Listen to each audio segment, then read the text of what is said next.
En los monasterios del primer milenio cristiano, la única música que había quedado del periodo romano eran los cantos gregorianos memorizados. La conservación de los cantos a través de una tradición básicamente oral durante tanto tiempo, a pesar de todos los inconvenientes que esto conlleva, fue un milagro. Entonces, alrededor del año 1000, se dio un gran salto de la memoria al papel. Se empezó a escribir música. Un hilito de notas pasó a ser un río, y luego un torrente.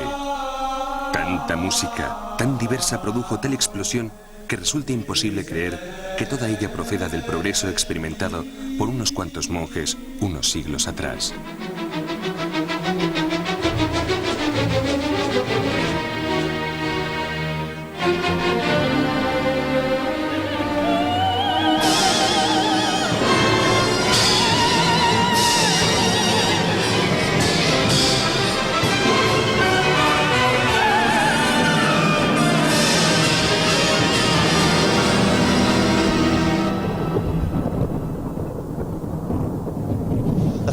El hecho de que nuestra música se pueda escribir fácilmente es fundamental en lo que a su éxito y distribución se refiere. Ninguna otra cultura musical del mundo ha desarrollado jamás un sistema de notas similar. Este es el comienzo de una historia única. Cuando la cultura europea intentó reinventarse a sí misma, echó la vista atrás para observar a la antigua cultura griega.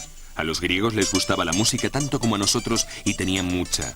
Desafortunadamente no contaban con un método fiable para la escritura de la música y solo sobrevivieron algunos libros de textos abstractos. Los músicos monásticos de los años oscuros no tenían ninguna pista acerca de cómo sonaba la música griega. Sorprendentemente, esto no les disuadió de su intento a base de dolor y errores por construir un sistema musical basado en las teorías griegas. Era como si fueran buceadores de las profundidades en busca de un barco hundido, solo con los planos del diseño original del barco para guiarse y sin ninguna indicación de por qué océano empezar la búsqueda. Cultural y musicalmente hablando, para estos monjes medievales debió ser algo como investigar en una especie de vacío.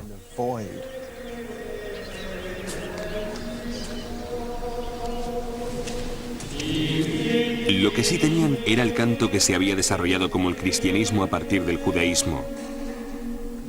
Esta pequeña llama es el único vínculo musical con vida con que cuenta Europa con respecto a los siglos antes de Cristo.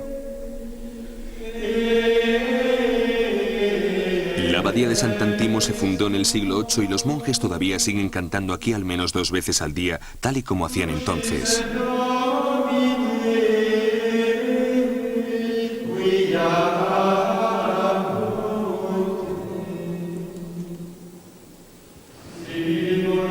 Esto no es simplemente una música agradable, tal y como frecuentemente se piensa hoy, ni tampoco un tipo de aromaterapia para los oídos. El canto es y fue en la Edad Media la expresión musical de la fe cristiana. No se trata de un espiritualismo confuso, sino las verdaderas palabras de las masas, los salmos, los himnos y las escrituras. Lo que constituía una amplia biblioteca mental de melodías que abarcaba cada misa de cada día del año.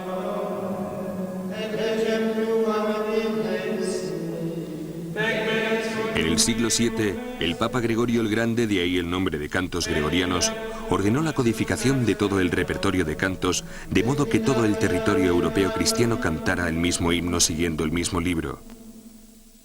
Ahora esto parece mucho más simple de lo que fue. Aunque habían escrito las letras, estos pobres monjes tenían en la cabeza toda la música, lo que significa que cada nota de cada canto tenía que ser aprendida de memoria. Estamos hablando de algo que sería como 80 horas de música, el equivalente a memorizar las obras completas de Beethoven y Wagner sin la ayuda de partituras.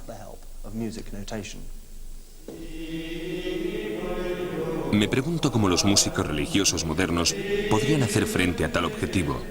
Para averiguarlo, hice que el coro de la Catedral de Salisbury volviera a los años oscuros simplemente quitándoles toda su música impresa.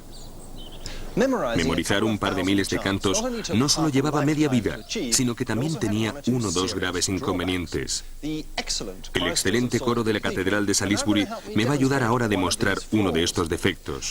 Voy a cantar una pequeña melodía a Richard, el director del coro, y él luego se lo cantará a otro miembro del coro y este a otro, y así sucesivamente hasta el final. Cuando haya llegado al último miembro, ¿será la misma melodía o será un caso de rumor gregoriano? Vamos, Richard.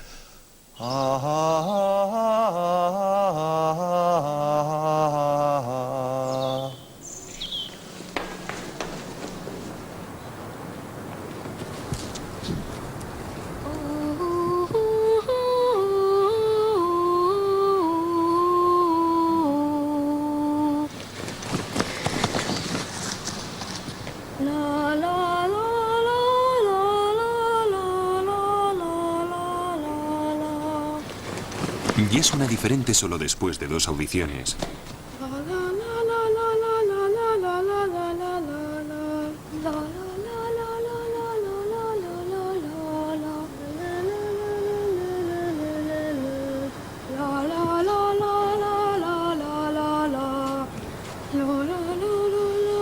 Tiene una longitud diferente, un tono diferente y una velocidad diferente.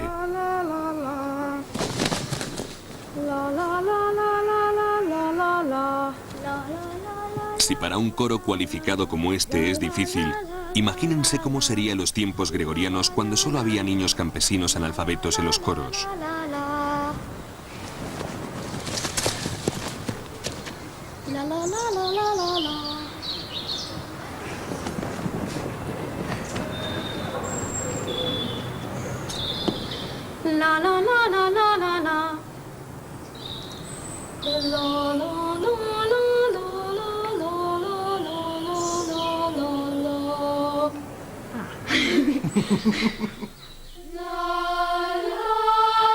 Otra forma en que la gente intentaba enseñar las melodías era teniendo un maestro del coro con una buena memoria, que movía las muñecas para indicar en qué dirección iba la melodía.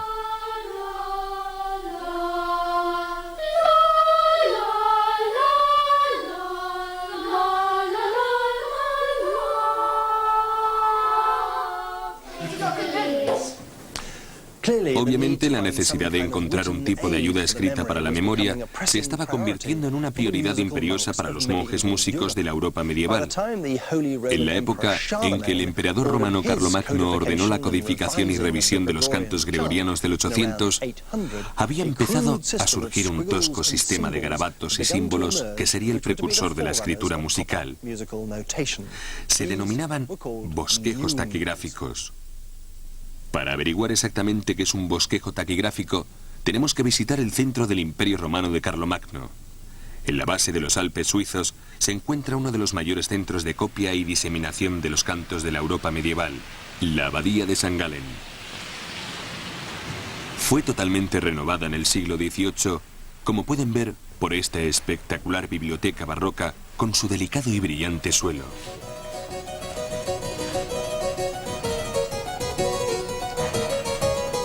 Incluso entonces ya eran conscientes de los manuscritos medievales extraordinariamente valiosos y poco comunes de la época de Carlomagno que estaban en su poder.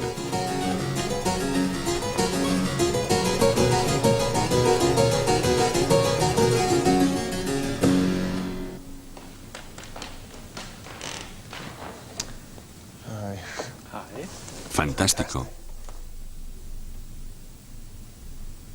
Este libro de unos 1200 años de antigüedad es el primer ejemplo que se conserva de los intentos de escritura musical de la Europa cristiana. También es extremadamente frágil.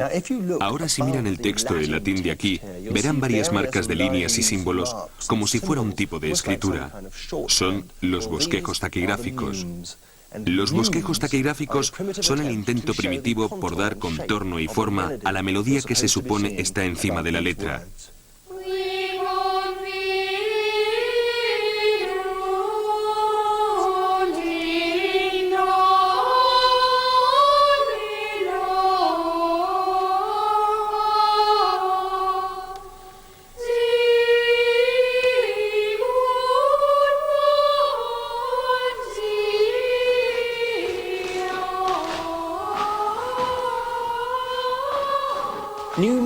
Existe una gran variedad de bosquejos taquigráficos.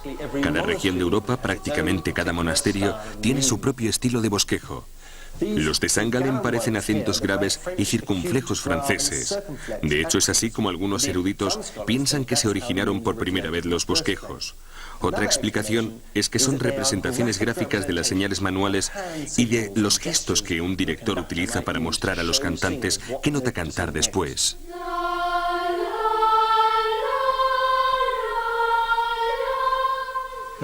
Ahora, si miramos los bosquejos, una nota corriente está representada por un punto como este, igual al del código Morse. Si se quiere cantar una nota que sea, esa es una nota seguida de otra ascendente. Entonces utiliza este signo que parece una marca o un acento grave seguido de un acento agudo. Este signo de aquí, que parece como un aro, es justamente lo contrario, es decir, una nota seguida de otra menor. Como ven, sigue una cierta lógica. Pero los bosquejos tienen un defecto funesto. Muestran la forma de la música que se está cantando, pero no indican desde dónde hay que empezar, ni tampoco cómo las diferentes melodías se relacionan entre sí. Los bosquejos taquigráficos son un poco como un mapa que tiene el dibujo de las carreteras, pero sin los nombres ni los números de estas. Un mapa sin norte, sur, este u oeste. De hecho, bastante ineficaz a menos que uno sepa la melodía que está cantando y quiera refrescar la memoria. Eso es para lo que mejor sirven los bosquejos taquigráficos, para recordar una melodía que uno ya sabe, no para enseñarla por primera vez. La insuficiencia de bosquejos era un problema para todas las abadías y catedrales de Europa. Entonces, en el norte de Italia se produjo el gran hallazgo, una idea que revolucionó a los humildes bosquejos taquigráficos convirtiéndolos en agentes de cambio dinámico.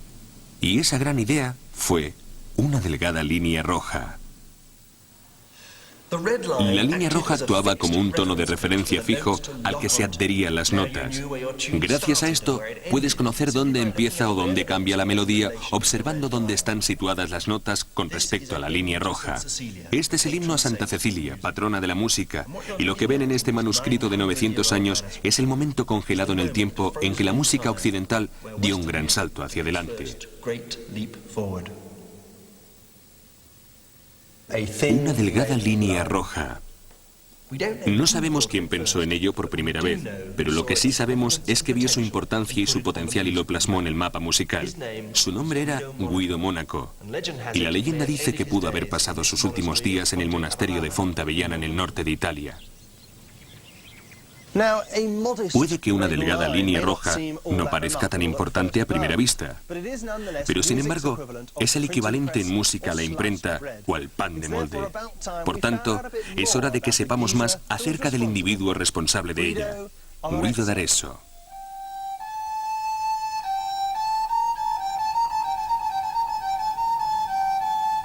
La historia no da muchas pistas sobre Guido Monaco, Guido el monje.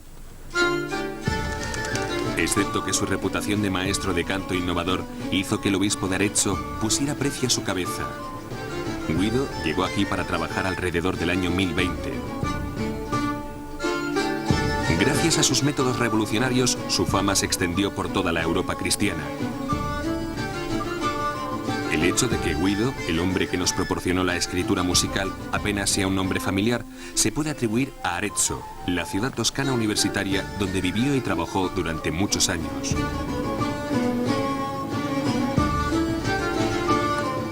A pesar de que Arezzo cuenta con varios personajes célebres, como el poeta Petrarca, el biógrafo renacentista Versare y el artista Piero della Francesca, por solo nombrar a tres de ellos, no ha olvidado a su solitario genio musical. En realidad, a finales del siglo XIX, en una muestra de orgullo cívico, le redescubrieron a lo grande. Desgraciadamente, gran parte del siglo XIX, en lo que a Guido se refiere, no muestra un gran escrutinio histórico.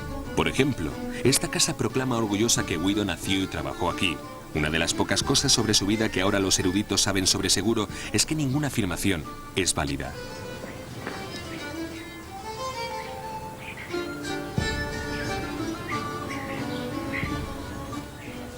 Una cosa de la que podemos estar seguros es que Guido vino aquí. Estas ruinas son lo único que queda de la catedral en la que él trabajó en el año 1020. Construyeron otra catedral un siglo más tarde al otro lado de la colina. Este edificio fue demolido en el siglo XVI por Cosimo de Medici para mostrar al pueblo de Arezzo lo poderoso que era.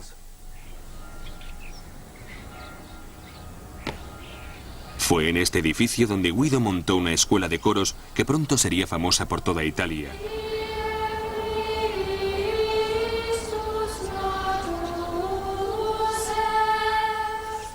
En términos generales, sus métodos siguen utilizándose hoy en día. Los miembros del coro de Guido que cantaron aquí, en este mismo edificio, fueron las primeras personas que leyeron música en el papel. Que alguien pudiera cantar una melodía que no había oído antes, simplemente con mirar a los garabatos y puntos sobre el papel, fue considerado como una de las maravillas de la época.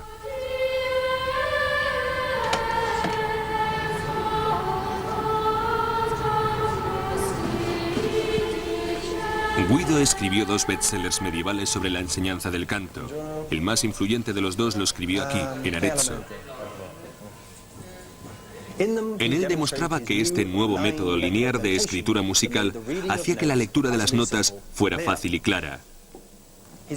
Su idea principal era la del principio lineal. Trazaba una línea roja horizontal, como esta, y la llamó F. Decía que esto siempre representaría a la nota Fa, así que puso una F al principio de la línea. Hoy lo denominamos clef, palabra francesa para clave, y Guido fue su inventor. De modo que una marca sobre la línea significaba que había que cantar la nota Fa, y una marca por encima de la línea significaba que había que cantar la nota siguiente, Sol. Y una marca por debajo de la línea implicaba cantar la nota anterior, Mi. Ya sé que esto ahora nos parece muy sencillo, pero también nos lo parece la rueda, y a la humanidad le llevó muchísimo tiempo inventarla. Por último, añadió otra línea amarilla por encima de esta que representaba a la nota Do, y una tercera línea entre estas dos que representaba la nota La. Los espacios entre ellas eran Sol y Si, así que tenían las notas Fa, Sol, La, Si, Do. Y esta es una copia de las líneas que aparecen en su libro Micrologus. Y todo lo que hay que hacer es seguir las marcas de la línea. Gracias, Roberto. Para leer las notas, una tras otra, fácil como coser y cantar.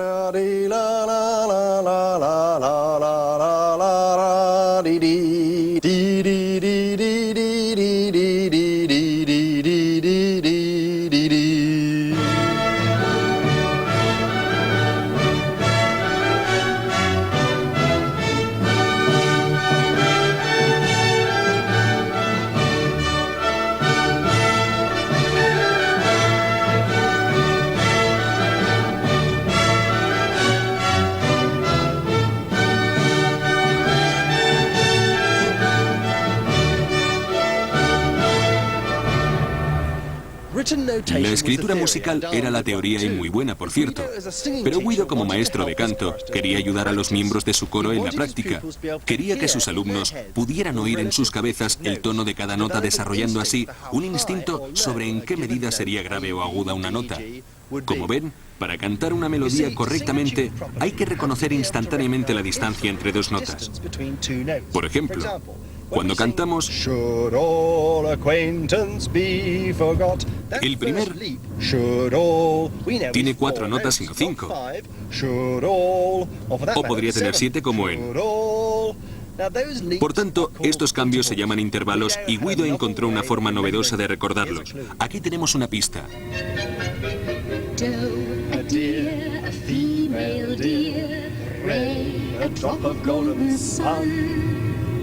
Me, a name I call myself, far, a long, long way to run. Fue Guido quien inventó la escala do re mi que todos tuvimos el placer de escuchar en Sonrisas y Lágrimas. Todavía hoy se utiliza como método para enseñar a los niños a cantar, igual que hace 1000 años cuando Guido la inventó.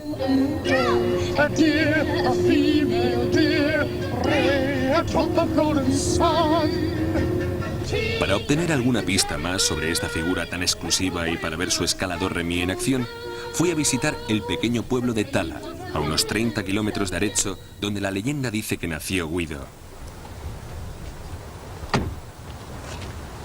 Se ha construido un verdadero santuario en honor a Guido en la parte alta de la ciudad. El vicealcalde, el conservador del museo, la policía y funcionarios de la ciudad me acompañaron a ver su exquisito Museo Guido. Puede que Tala no tenga muchos testimonios escolásticos para su reivindicación sobre Guido, pero para el turista en busca de Guido es mejor que nada.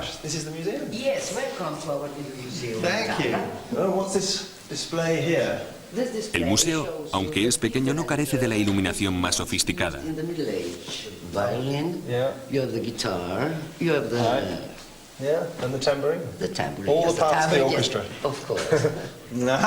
Ajá. Y aquí tenemos el sistema de canto Guido con un diseño infantil en la pared. Igual que María en Sonrisas y Lágrimas, Guido enseñaba a los miembros del coro una cancioncilla que él mismo había inventado. Su canción Ut Quen Laxis no era tan fácil de memorizar como la de ella, ni tampoco los miembros del coro llevaban pantalones tiroleses, pero la idea era la misma. Los nombres Ut, Re, Mi, Fa, Sol, La eran las primeras sílabas de cada palabra latina de este memorable himno. Por cierto, el sistema de Guido de hecho se llama Ut, Re, Mi y no Do, Re, Mi. Pero esa es otra historia. Creo que estarán de acuerdo en que la frase Ut edier efimel dier no suena igual. Cada una de las frases comienzan con una nota diferente y las notas están dispuestas en orden ascendente de graves a agudas. Ut, re, mi, fa, sol, la, and ti. La parte final se añadió más tarde, en caso de que se lo estén preguntando. Si pulso este botón de aquí, un grupo de monjes atrapados para siempre detrás de este muro cantarán toda la frase en latín.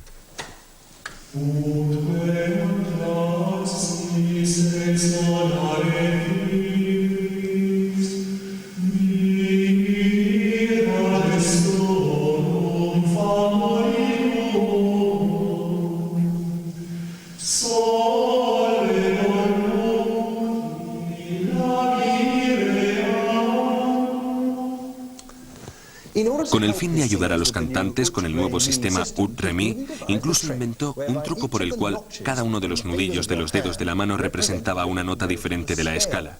Se denominó la mano guidoniana. Era un poco como tener una calculadora de bolsillo siempre a mano. De hecho, Guido no sabía cuál de estas tres técnicas, el sistema de escritura, Ut Re Mi o la mano, sería la más útil. Pero paulatinamente en toda la Europa cristiana se impuso el sistema de 4 líneas y fue adoptado universalmente. En el siglo XII, todos los libros de cantos eran muy parecidos a este, con las 4 líneas para que cualquiera en cualquier lugar con la formación correcta y un poco de iniciativa pudiera leer la melodía.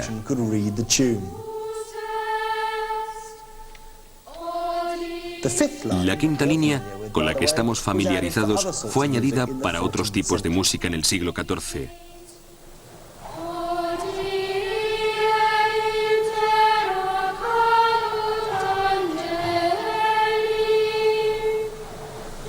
Lo que Guido intentaba hacer era reducir el aprendizaje de los cantos gregorianos de 10 años a 1.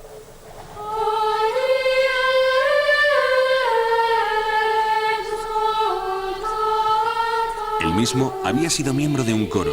De hecho, el pueblo de Tala sugiere que puede que empezara su vida en la iglesia como un joven monaguillo en el siglo X en Santa Trinidad de Bari, monasterio escondido en los bosques de Patromanio al norte de la ciudad.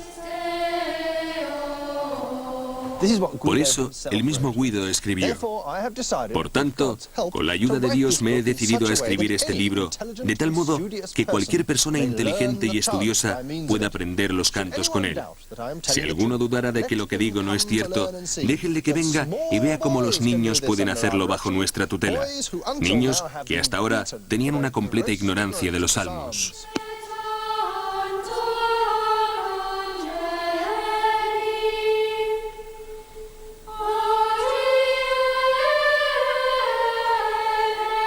Los métodos de Guido ciertamente revolucionaron la enseñanza del canto, pero lo que él nunca pudo prever era que este nuevo sistema de líneas tendría otro efecto dramático en el curso de la música occidental, que lo convertiría en todo un hallazgo. Ahora se podía escribir una variedad de música mucho más sofisticada y sin depender de la memoria de nadie. En otras palabras, Guido preparó el camino para que surgiera un tipo diferente de músico, los compositores. Antes de la llegada del sistema de escritura, la música europea, igual que las demás del mundo, era básicamente una forma improvisada en manos de músicos cualificados. Después de Guido, la responsabilidad pasó drásticamente del músico a la nueva raza de compositores especialistas. Los músicos religiosos anónimos ya habían comenzado a experimentar con una forma primitiva de armonía, pero la habilidad de leer las notas dispuestas gráficamente sobre el papel aceleró enormemente el crecimiento de una técnica que combinaba 2 líneas de voces juntas, es decir, 2 melodías simultáneas o contrapuestas.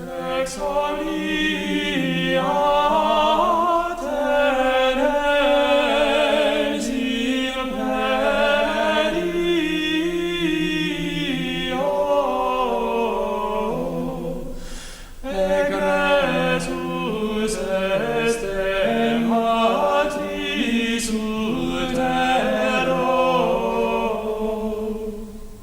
Los compositores tardaron otros 200 años en reunir el coraje suficiente como para escribir 3 líneas a la vez.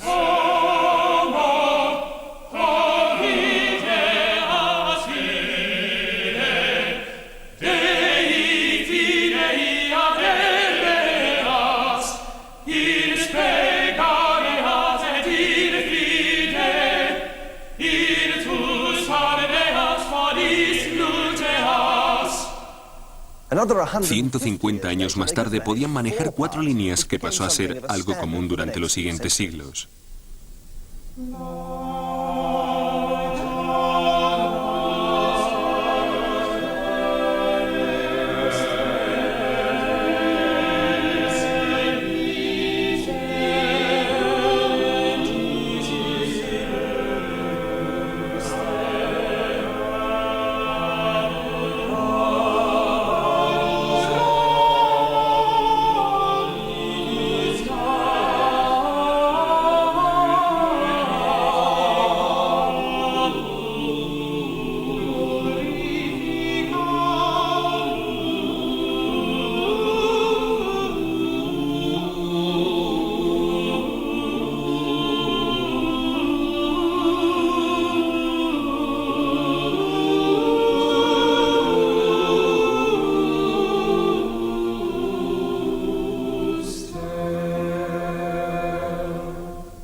Por supuesto, los compositores aventureros mezclaban y emparejaban las piezas, de modo que podía haber una parte de solo, una parte de 2 voces, una parte de 3 y una parte de 4, y así sucesivamente. A esto siguieron trabajos de gran belleza. Uno de ellos, el Miserere de Allegri, fue considerado por el Papa como demasiado potente y perturbador para la mente de los mortales y decretó que su propio coro solo lo cantaría una vez al año. Copiar la pieza sería castigado con la excomulgación y los originales se conservaban bajo llave en el Vaticano. Sin embargo, el Papa no había tenido en cuenta la habilidad de un joven de 14 años que con solo oír una vez una pieza podía volver a sus aposentos y escribirla de memoria, en lo que, por cierto, tardaba unos 15 minutos. Luego sacaba la copia ilegal fuera de Roma y, por tanto, rompía el embargo oficial de una forma descarada. El joven en cuestión era Wolfgang Amadeus Mozart. Sin sistema de escritura, adiós a Mozart y adiós al Miserere. Este es un extracto del Miserere de Mayo de Allegri interpretado por el coro de la Catedral de Oxford.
Los compositores podían crear música que posiblemente no hubiera podido ser concebida solo con tocarla espontáneamente.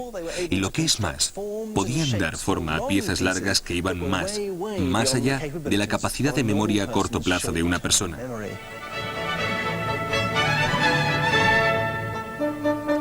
Quizás la arquitectura sea la mejor analogía. Con los materiales adecuados y un poco de pegamento, puedo construir un cobertizo sin ningún plano o dibujo. Pero no hay ninguna manera de poder construir la catedral que está al lado sin la ayuda de los dibujos del arquitecto. Sin un plano gráfico detallado, la arquitectura musical necesita a cada paso los mismos planos que necesitaría la catedral de Salisbury en su época.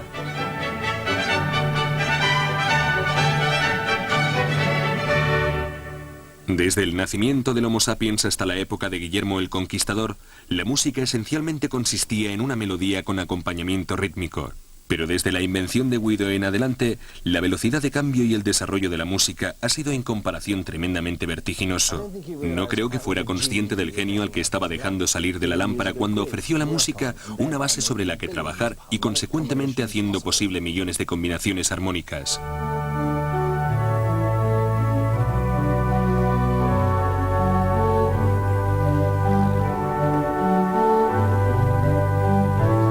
A medida que los siglos fueron pasando, las partituras musicales se fueron haciendo más complejas y sofisticadas.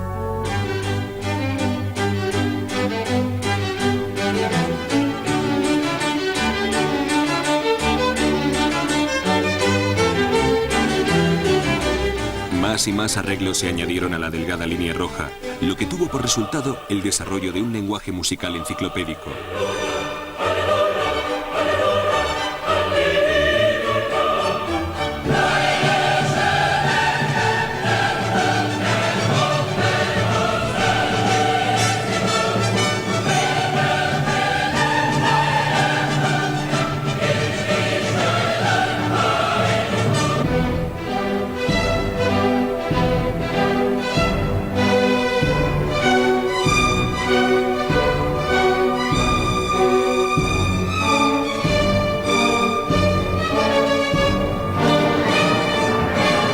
A principios del siglo XX, Stravinsky intentó ampliar la partitura de orquesta hasta el límite, añadiendo no solo múltiples capas de melodías, sino también de ritmos simultáneos. A finales del siglo XX, la adopción del sistema de escritura musical de Occidente por parte de todas las músicas del mundo era un hecho imparable.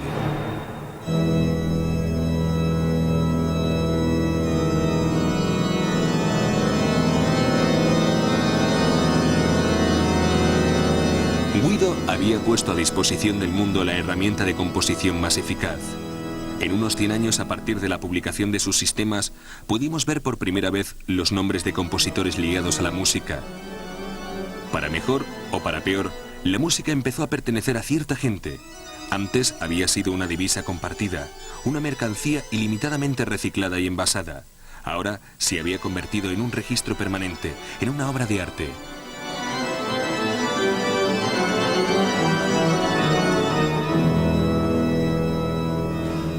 La música estaba por encima del momento, la persona, el país o el idioma y podía transportarse a sí mismo hasta otra persona en otro país u otro tiempo y lugar y seguir siendo la misma pieza de música. Solo podemos imaginar cómo sonaría la música a los oídos del faraón Ramsés II o de Marco Antonio y Cleopatra. Pero hoy podemos tener en nuestras manos la música escrita durante el reinado de Ricardo Corazón de León o Napoleón Bonaparte gracias a Guido. Ninguna otra cultura ha podido crear un sistema de escritura como el modelo occidental. Incluso los chinos, sofisticados musicalmente, tenían un código. Pero este solo dice dónde hay que colocar los dedos en un instrumento de cuerda. Apenas dice nada sobre la música. El código también fue utilizado para el laúd, precursor de la guitarra. Otra forma moderna de código son los símbolos de guitarra que se utilizan en la música pop, como en la canción de Jimi Hendrix, Larga y cálida noche de verano. Y aquí están los nombres de los acordes: do sostenido 4, sol 7 o si. El problema con este código es que tampoco informa sobre el ritmo, la velocidad o incluso sobre la melodía de la canción. Asume que uno sabe la canción que va a tocar. Es como refrescar la memoria, un poco como los bosquejos taquigráficos en ese respecto. Por eso, la escritura lineal de Guido, partiendo de los bosquejos, se ha extendido por todo el planeta como el único modo, completamente exacto para escribir la precisa intención de los compositores. Todos los tipos de música de otras culturas han sido traducidos al sistema occidental. Incluso el jazz, cuando los compositores querían crear estructuras mayores o más ambiguas para especificar qué notas deberían tocar los músicos o para añadir más instrumentos a la banda, solo había una opción realista: utilizar el sistema de escritura de Guido.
Algunas veces, el sistema de escritura ejerce una influencia tal sobre la música que parece que acaba de ser compuesta en el acto.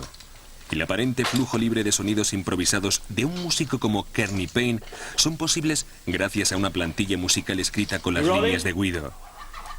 Johann Sebastian Bach hubiera estado encantado.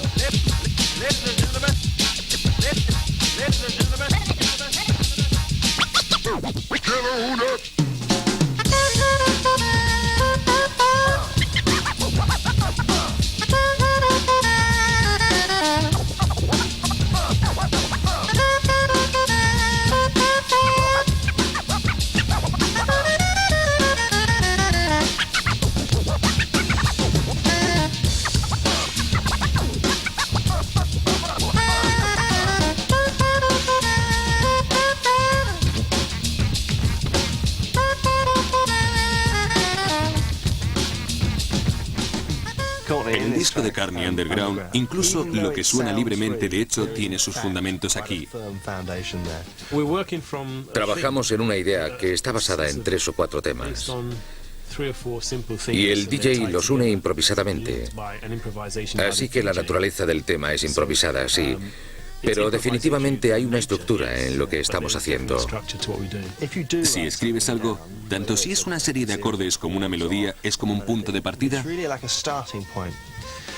Sí, desde luego. Yo doy los acordes, ellos dan la melodía y también los acentos. Cada uno toca en base a eso.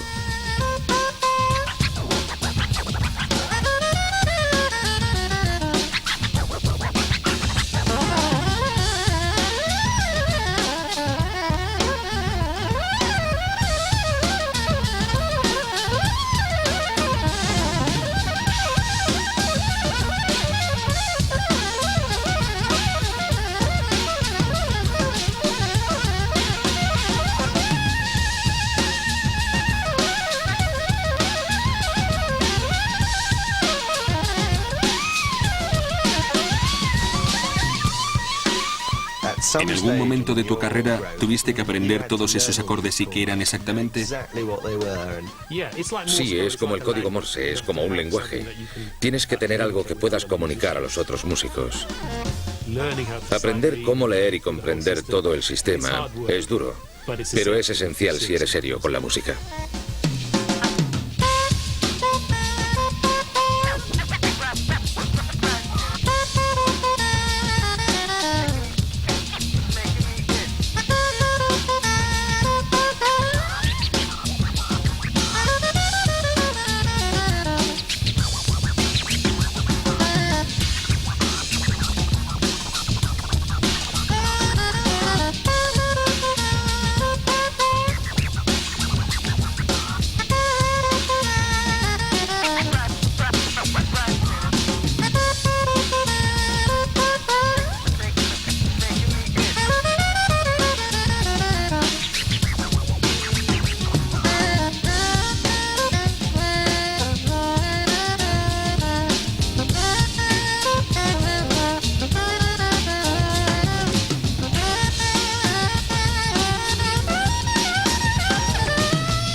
En este escritorium de la abadía de Fontenay, en Burgundy, los monjes medievales solían copiar penosamente innumerables libros y partituras de música. Al final, la imprenta hizo que su laborioso arte pareciera superfluo. La nueva y poderosa tecnología de nuestro tiempo va a suponer que los cambios originados por la imprenta parezcan, en comparación, un juego de niños.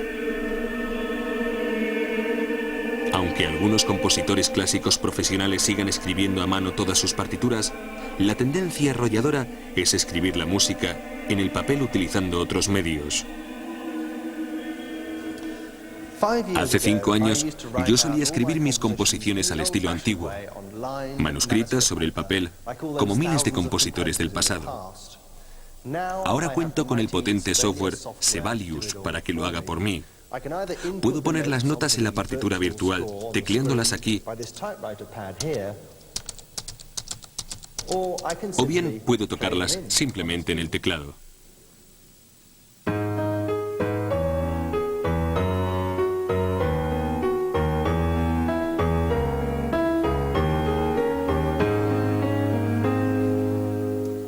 Y si quiero, también puedo imprimirlas.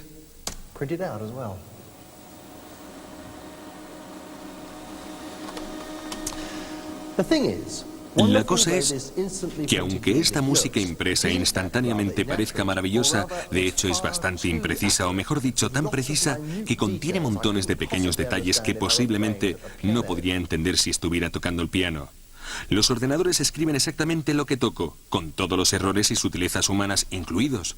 Por tanto, una pequeña pieza simple de música se ha convertido innecesariamente en una pieza complicada.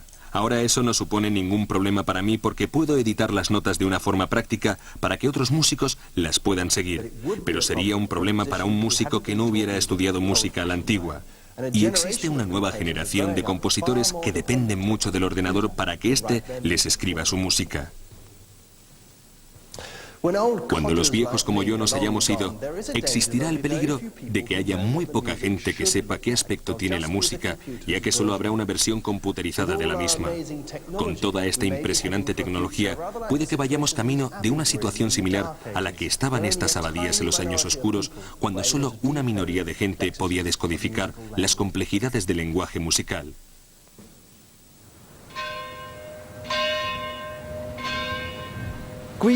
A Guido d'Arezzo le habría encantado el software musical Sibelius que yo tengo en mi estudio. Habría hecho mucho más fácil su labor de codificar y archivar el gran repertorio de cantos al que se enfrentó todos los días de su vida. En su lugar, tuvo que desarrollar un sistema de escritura manual que hizo posible la Pasión de San Mateo, las bodas de Fígaro y la consagración de la primavera, por no mencionar Rhapsody in Blue o los arreglos de Nelson Riddle para Sinatra. Creo que somos muy afortunados con lo que hizo, porque, pase lo que pase después, la música escrita del primer milenio ha sido una fantástica aventura.